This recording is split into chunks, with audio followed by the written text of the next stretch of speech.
Hey, everybody, welcome to another episode of Powerful on Purpose, where we talk to amazing women who are using their stories to build businesses and impact the world for positive. I am your host, Leslie Caps. I'm the founder of Author in 30, and I'm super excited to introduce you to today's guest. I have with me Urmi Hossain. She's a self published author, and she's a co-chair of the Montreal chapter of Women in Leadership. And I think she has a really interesting story that you're going to enjoy learning about and then learning how she's living that story in the world. So, welcome, Ermi. Thank you. Thank you for having me, Leslie. Absolutely. Well, because I tell everybody this, all the guests, that really I like to really start with what you're doing and what's the story behind what you're doing. Very good question and very interesting question because I think that question can have so many answers and I do many different things. Fortunately, I would say, fortunately, I do a lot of different things. And one of the things that I really like to always emphasize is that I'm a very proud woman in finance. That's my day-to-day job. I'm a corporate girl, as I like to call myself. And then in my 5 to 9, I am this other person who does all this creative type of work. I'm a self-published author, speaker, YouTuber, mentor, blogger, and like you said at the beginning, I'm the co-chair of an organization called Women in Leadership, and I'm the co-chair for the Montreal chapter. And what got me started, or what is the reason behind all of these things? That I would say that I do a lot of these things because they allow me to express myself in a most creative way, and also because with the work that I do, I'm able to make a change and bring change forward based on the message that I want to carry. And so, for instance, one of the things that I do and that I'm so passionate about is, of course, women in leadership. And that's because I think that as women, we're often always we're always second guessing ourselves. We always have self-doubts. And I was like, we need to change that. And I think the women in leadership does carry a big purpose and message, which is really to empower the women in the community to be the leaders they're meant to be. And that is not just leaders at work, it's also like being a leader at home or also in your personal life. And so I joined that organization for this. And then of course my book is also like a big part of my life because I'm telling my story of growing up in Italy, and I talk about my experience growing up in two different cultures and in the struggles and like finding, I would say, balance, but also like trying to understand where do I fit exactly. And so that has been a big part of my life, and I always talk about that to bring awareness in the community. Sure. And I think that's a great topic and really interesting. And so many can relate to that, right? Of having multiple cultural backgrounds. And so, how do you find that you bring balance to that? Simply speaking, I think I'm able to bring that balance by being really both of them, because I think back in the days I was really trying to choose either side. And I feel like by choosing either side, I was not fully being myself, first of all. And then I was not being honest to myself about that. And at the same time, I feel like I was not even being myself. Like I really had to adapt myself in the environment that I was, depending on who I had next to me. So I was not never being myself in an essence.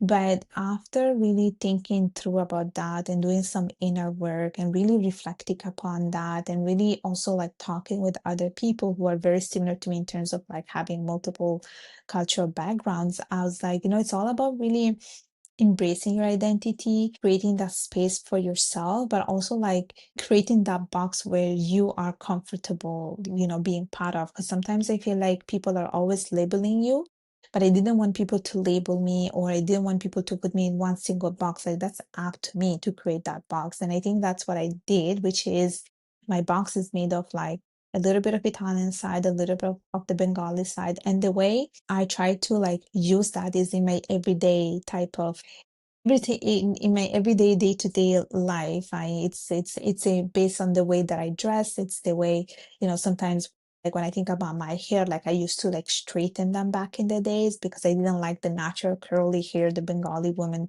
typically do have.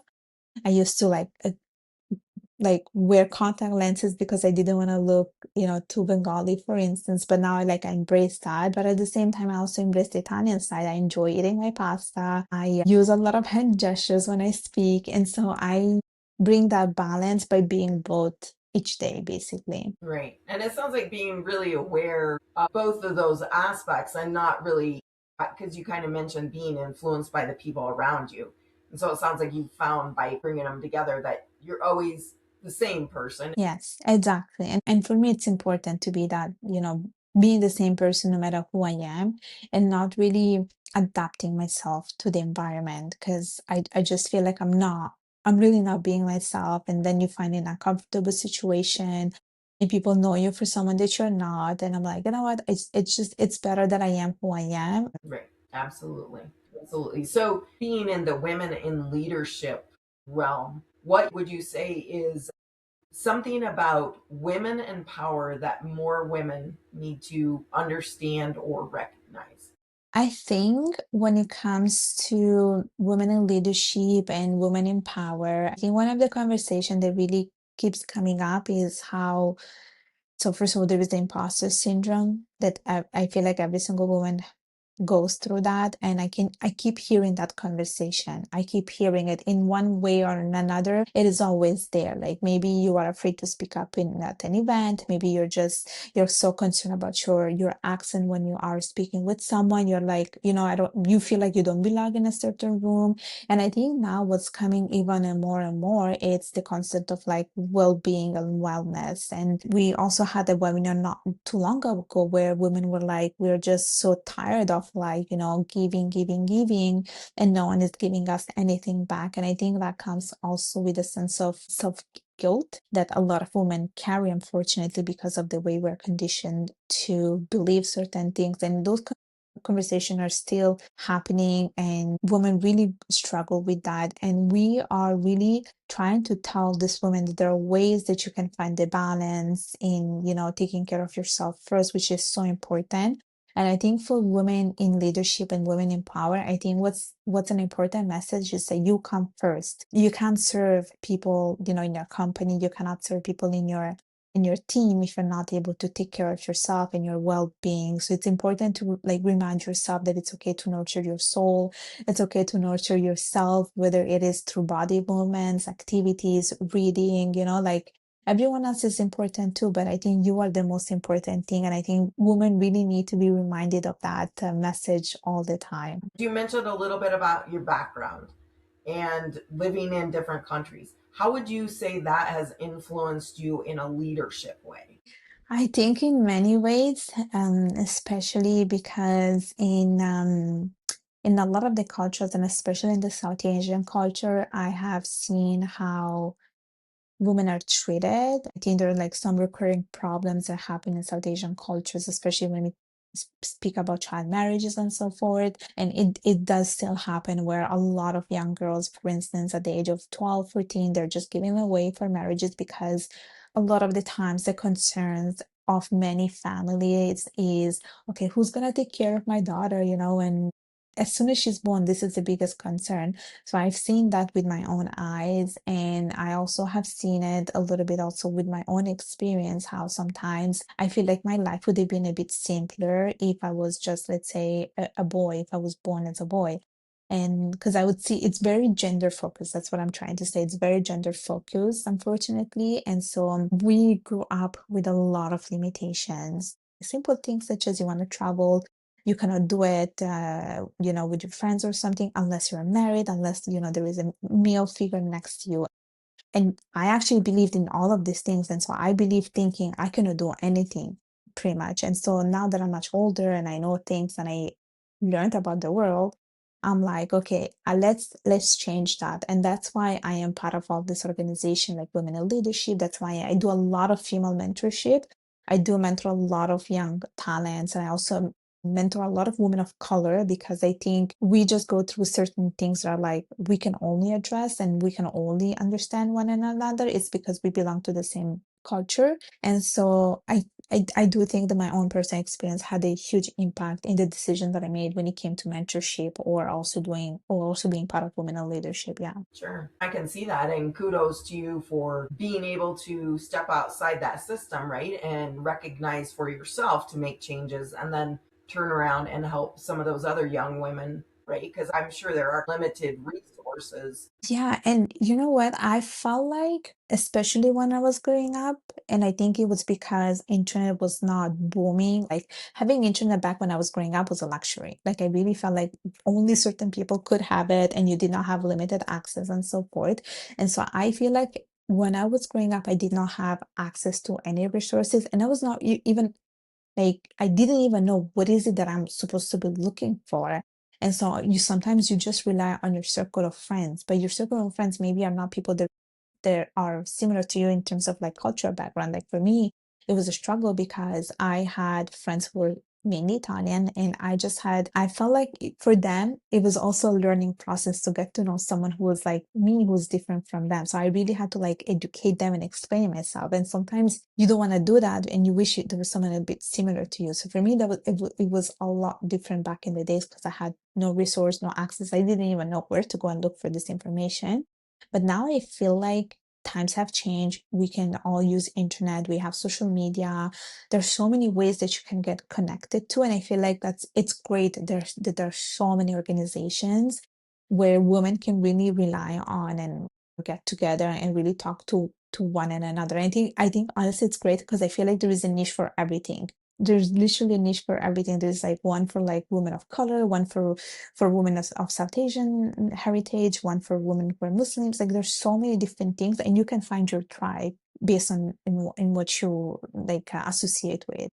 Mm, yeah, and what a beautiful sentiment that because I think on some level we're all looking for that, right? Finding our tribe and people that understand us and whatever that looks like. So, yeah, beautifully said. What advice would you give to maybe some of those young women who are feeling like you felt, right? I'm not really sure where to go, what to do, or I don't feel like this is an ideal fit for me. Yeah, I think what I would suggest is really the power of mentorship. And I think there's so many mentorship organizations out there. Like you can find a mentor, maybe some in your university, like your professors and an advisor, like what are some of the mentorship opportunities, or even connect with someone in university. I think those are great. I think even like just Googling like mentorship programs on Google gives you a chance to like connect with other people. But definitely mentorship is important because I think with mentorship, you can really have that one person to whom you can ask a question, and that person like can give you all this, resources. And it's just one connection that you need. You don't need to find like so many different people. And also you have to make an effort of participating to a lot of networking events. I think for people who are like always in a self-doubt position. I'm not sure if I'm doing the right thing. There's so many like networking opportunities, which is not necessarily for like work purpose, like networking just to like get to know one person. It could be a social opportunity. I think it's important that you put yourself out there as well. Like, don't be shy about, connecting with the other person. Don't think that sometimes it has to be a transactional type of relationship. It could be just a genuine opportunity for you to get to know another person. And honestly, from one conversation, it could be like 20 minutes, 30 minutes. There's so many things that can happen. And so that would be my advice for younger women. Perfect. And talk to us a little bit about your book as well, because we'll put the book link in the show notes. But how was that experience, one? And clearly you felt called to share it. Who are you hoping to connect with as far as readers? Yeah, so my process with the book was, I would say, very therapeutic because I'm really just talking about my life, and I'm talking about my childhood and my teenagehood, and I talk about it more from a perspective of a South Asian woman. And here I am making a comparison between the Italian culture, the Bengali culture, but I talk about it more from my own perspective. And so here I am telling a story of me going to school. And one of the examples that I always give is I grew up in Italy, and I went to a school that was, of course, like it was all in Italian and everything, but there was like, let's say, the crucifix inside the classroom, there was a church. And I just wonder Like, what's that? Like, why is there a church inside the school? Why there are nuns walking? And for someone who's coming from a different like culture, like religion, I had no clue what that was. I just remember being always super curious about that. And so I talk about that. And this book itself is really for those people, especially South Asian women, who feel like they really had to fit in, and but they could not. They could not because they were just way too different. And I talk about other things such as going out with my friends, and I was always told, no, you cannot do that because people will have a negative perception about you if, let's say, you go to the cinemas and stuff like that. And I know other South Asian girls can relate to it because I spoke about this with other people. I would go to school, come back home. The expectation was that I would just stay home. You're not allowed to, go out with your friends, sleep over, and simple things that other people, like teenagers, do. And so I talk about that in the book, and I'm glad that I actually talk about it because pretty recently I watched a movie and it's called Bangla. And the movie is very similar to my book, but it's from a perspective of a boy. And so this boy is I think he's born in Italy, and his parents are from Bangladesh, super traditional Bengali family. And what's interesting about this book is that he also goes through some of the struggles that other Bengali people go through. So he was like, what would it be if I start dating like an Italian girl? Would that be considered a sin? And then he talks about how it's like he's dating this Italian girl, but then he's so afraid that people from the community will see, they will catch him doing this thing that is like not considered good from the community. And this was my fear too when I was a kid, being caught like doing something that I was not supposed to be doing. So even if he's like from a different gender, we all share the same struggle. And I think some of those struggles are even cross cultural, right? They might show up a little bit differently, but yeah, there is some of that going on. So, if you were to give one piece of advice to, let's say, a Southeast Asian woman who's wanting to step into leadership, wherever she is in the world, what would that be? I would say because I have a different notion of leadership. Like sometimes we think it's about titles, but I think it's more about impact. I think if she wants to really step into her leadership power, it has to start with one action. And that action could be pretty much anything. It could be through a speaking engagement, maybe she's part of a conference, she applies to be speaker and spread a message, or it could be really with other forms such as having a blog, maybe writing an article post and posting it on her social media, maybe starting a podcast, maybe starting a YouTube channel. Like I think leadership is more about making a powerful impact and change rather than actually stepping into like a role in your company. I think leadership is more about building impact and influencing people. So I think really you just have to find your power, and you have to understand what is the best way for me to spread the message that I'm trying to bring, especially for South Asian women who maybe are trying to bring awareness. I see that a lot of them use social media as a way to bring power. So you have to find the right tool that will be impactful for the people that you want to influence. Right, right, absolutely. And I love that reframe of what leadership is. It's very powerful. Imagine that, right? So, to wrap it up, what would you say your message is? My message is my mantra, which is by Gandhi. He said, "Be the change you want to see in the world," which I felt when I read that, I felt it was so powerful. And I feel like this is what I'm doing. Like I am that change. And if you want to change something, don't wait for someone else to do it. It can start from you, and it is within you, that power. And so my message is really like, if there is something that you want to change, personal, professional life, anything, be that change going forward. Love that. Love that. And one last thing. So, where, if people wanted to find you, where do you hang out online? Do you have particular platforms you like? I am pretty active on LinkedIn. And that's my full name, Urmi Hossain, or I'm also very active on Instagram. It's actually called Instagram. I have two Instagram accounts. So one personal, which is called Urma Mia, and the second one is Stories Beyond Borders, which is the name of my my podcast, so people can just message me there. Sure. Do you want to give a little spiel about your podcast too? Yes, so my podcast is called Stories Beyond Borders, and it's a podcast about stories of immigration, where I invite my guests, I invite different people from different backgrounds, and I tell them to share their stories of immigration. Why did they move? Why they are there? Stories of, language learning, also stories of identity, cultural identity, and being biracial. So that's the focus of my podcast, and it's just about stories basically. Thank you so much for sharing your story and really giving us some insight into leadership, young women, right? And empowering them. Thank you. Thank you. And everybody else, be sure and subscribe. Also, I got a special announcement coming up at the end of June. I'm going to do a book in 30 days. And, I got to say, I'm a little selfish about this whole idea because I came up with my next book idea over the weekend. I was like, oh, when am I going to find time to write? So I am going to write a book alongside everybody else. We're also going to do some fun stuff. If you don't want to join us live, you can join us on the podcast because we'll share our insights as we create a book in 30 days. So subscribe and check out the show notes for the link for more information on that.